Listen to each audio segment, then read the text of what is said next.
গুলশান থানায় আমরা যে অভিযোগটা নিয়ে এসেছি যে আমার গুলশানে আমার যেই বিল্ডিংটা আছে সেখানে দুটো ফ্ল্যাট আম, ফকির আখতারুজ্জামান উনি দখল করে রেখেছেন এবং সেই সাথে সংশ্লিষ্ট আরও কিছু ব্যক্তিবর্গ আছে যেমন আম, শামীম ওসমান, ডক্টর ইর্তেজা হাসান, নজরুল ইসলাম বাবু, তারপর হলো আমাদের কাউন্সিলর যে মফিজুল ইসলাম, তারপর ছাত্রলীগের প্রেসিডেন্ট রিপন।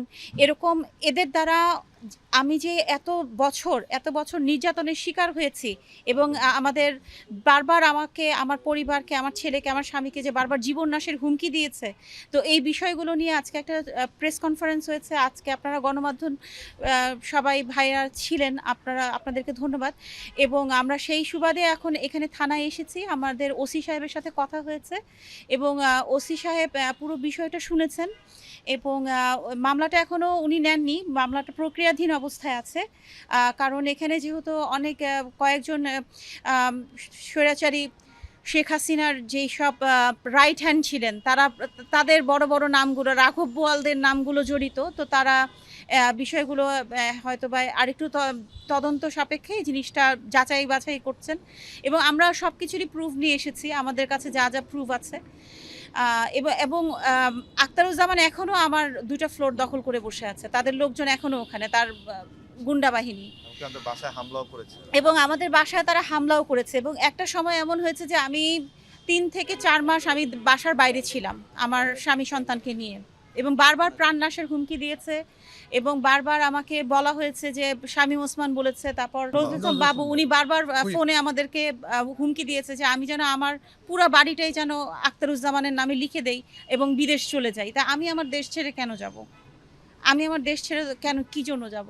তো আমি এখন ন্যায্য বিচারের জন্য এসেছি। এখন গুলশান থানার ওসি সাহেব উনি আমাকে আশ্বস্ত করেছেন যে উনি মামলাটা দেখছেন, কিন্তু এখনো মামলাটা নেননি।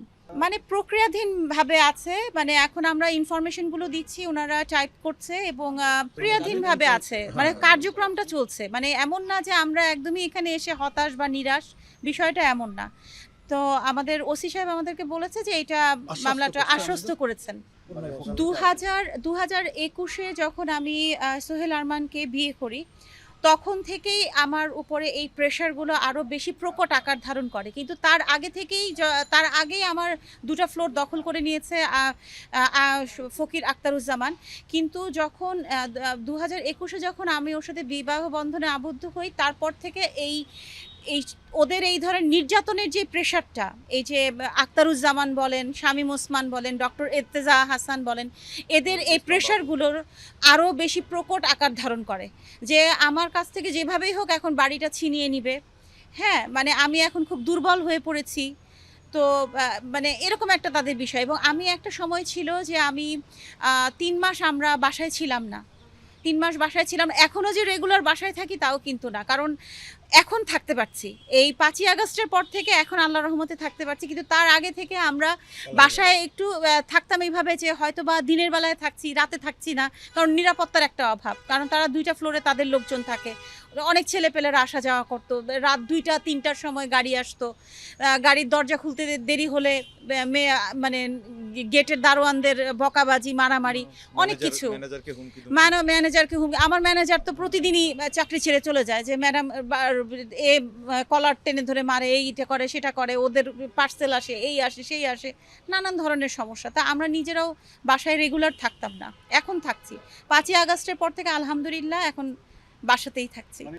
আমি কোনো ন্যায় বিচার পাইনি, কিন্তু আমি স্বরাষ্ট্রমন্ত্রী ওনার সাথে দেখা করেছি, যোগাযোগ করেছি। আমি আমাদের যত উচ্চপদস্থ যেই জায়গাগুলো আছেন, যে ডিজিএফআই, এনএসআই, প্রত্যেকটা জায়গায় আমি চিঠি দিয়ে, এমনকি পিবিআই, এমনকি তখনকার যেই আমাদের এক্স প্রধানমন্ত্রী, তার সাথে আমি যোগাযোগ করার অনেক চেষ্টা করেছি, যে শুধুমাত্র তাকে বলার জন্য যে আপনার দল করে এই সমস্ত লোকজন মানুষের জীবন অতিষ্ঠ করে ফেলেছে, আমার জীবন অতিষ্ঠ করে ফেলেছে, আমার ভুলটা কি?